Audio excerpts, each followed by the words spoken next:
नमस्कार दोस्तों, मैं Gajendra sir, apex biology classes सराय।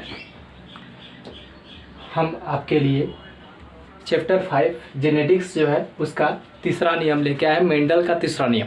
ठीक है, तो देखिए मेरा आज का पहला वीडियो फर्स्ट वीडियो है ना। अब देखिएगा, अगर समझ में आ जाए तो अच्छी बात है ना, नहीं आएगा तो कमेंट कीजिएगा कि उसको और अच्छे तरह से डीपली करके बताया जाएगा। ठीक है, तो ध्यान दीजिए कि मेंडल के नियम मतलब कि चैप्टर 5 है मेंडल के नियम जेनेटिक्स, उसका नाम क्या है? जेनेटिक्स है। जेनेटिक्स का मतलब क्या होता है कि पृथ्वीकरण, मतलब कि जेनेटिक्स मतलब आनुवंशिकता। ठीक है, तो उसमें मेंडल ने तीन नियम दिया। मेंडल ने 3 नियम दिया। पहला नियम था पहला यूनिट इकाई लक्षण का नियम, दूसरा है प्रभाविता का नियम और तीसरा है पृथ्वीकरण या वियोजन का नियम, जिसमें लॉ ऑफ सेग्रेशन जिसको कहते हैं। लॉ ऑफ सेग्रेशन मतलब कि इसका पृथ्वीकरण मतलब बंटवारा, जैसे किसी को बांटा जाता है, जैसे एक भाग से दूसरे भाग मारना, तो इसी को पृथ्वीकरण क्या बांटना।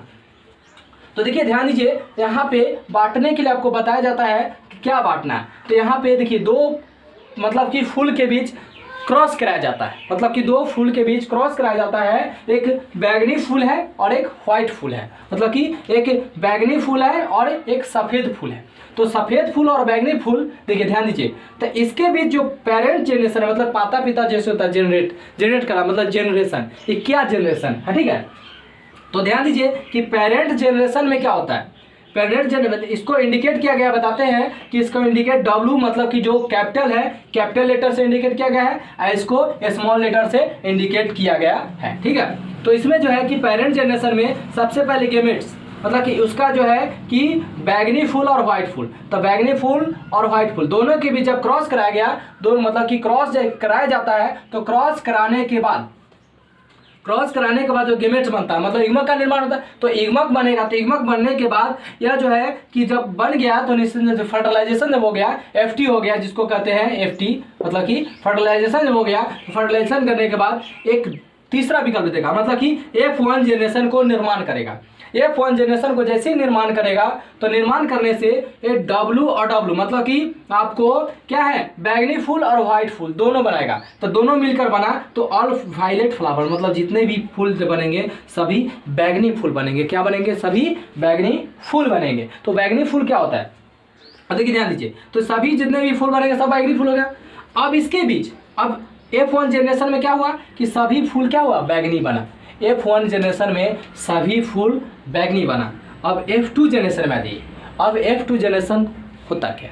अब देखिए पहले जो है कि F1 जनरेशन में जब कराया गया, तो F1 जनरेशन में बताते हैं कि उसमें जितने भी फूल बने सब क्या बने, बैगनी फूल बन गए। बैगनी फूल बनने के बाद अब इसके बाद F2 जनरेशन मतलब कि पीढ़ी दूसरा आया। ये पहली पीढ़ी था, पहली पीढ़ी में जब कराया गया, तो पहली पीढ़ी में जब कराने के बाद तो जितने भी फूल बने सभी बैगनी बन गए। लेकिन अब दूसरे पीढ़ी में जनरेट करेंगे, तो दूसरी पीढ़ी में जनरेट करने से देखिए क्या हो गया, तो दूसरी पीढ़ी में जब जनरेट करेंगे, तो दूसरी पीढ़ी में जनरेट करने से यह जो है कि W मतलब कि बैगनी फूल और व्हाइट फूल, तो बैगनी फूल और व्हाइट फूल तो दोनों आ गया बाहर, तो इससे ही आ गया। फिर बैगनी फूल और व्हाइट फूल, बैगनी और व्हाइट, तो बैगनी और व्हाइट, तो इससे बना आपको प्योर शुद्ध, मतलब कि F2 जनरेशन में प्योर वायलेट बना, मतलब कि शुद्ध बैगनी बना। किससे बना? शुद्ध बैगनी बना। और इससे आपको बन जाएगा, आपको बन गया क्या है, हाइब्रिड वायलेट। इससे क्या हुआ, हाइब्रिड वायलेट। तो हाइब्रिड वायलेट के लिए ये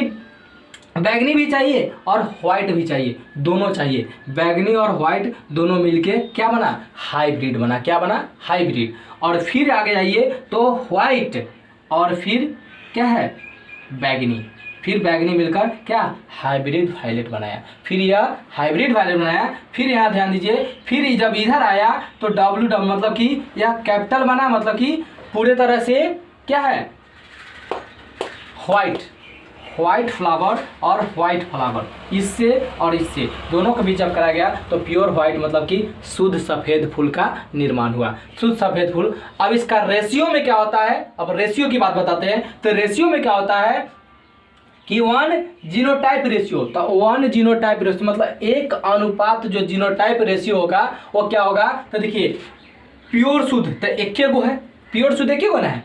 तो अब यहाँ हाइब्रिड वायलेट तो कई गो हो गया, हाइब्रिड वायलेट वाला तो 2 गो, तो क्या हो गया, 2 हो गया। तो 1 रेशियो इसका 1 रेशियो 2, फिर 2 रेशियो के बाद क्या है, प्योर व्हाइट है, मतलब कि शुद्ध सफ़ेद है, तो क्या हो गया 1, इसका 1 हो जाएगा।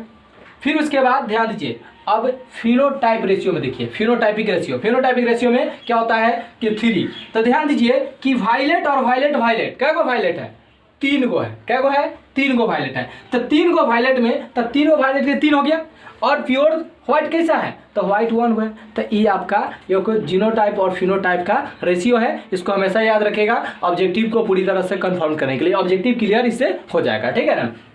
चलिए आज के लिए इतना ही है, इसके आगे नेक्स्ट फिर आगे पढ़ेंगे, मतलब कि डबल जो है कि क्रॉस, जो डबल क्रॉस क्या होता है, द्विसंकर क्रॉस क्या होता है, उसको कल पढ़ाएंगे नेक्स्ट दिन। अब जो है कि आप आज के लिए इतना ही, ठीक है, थैंक्स।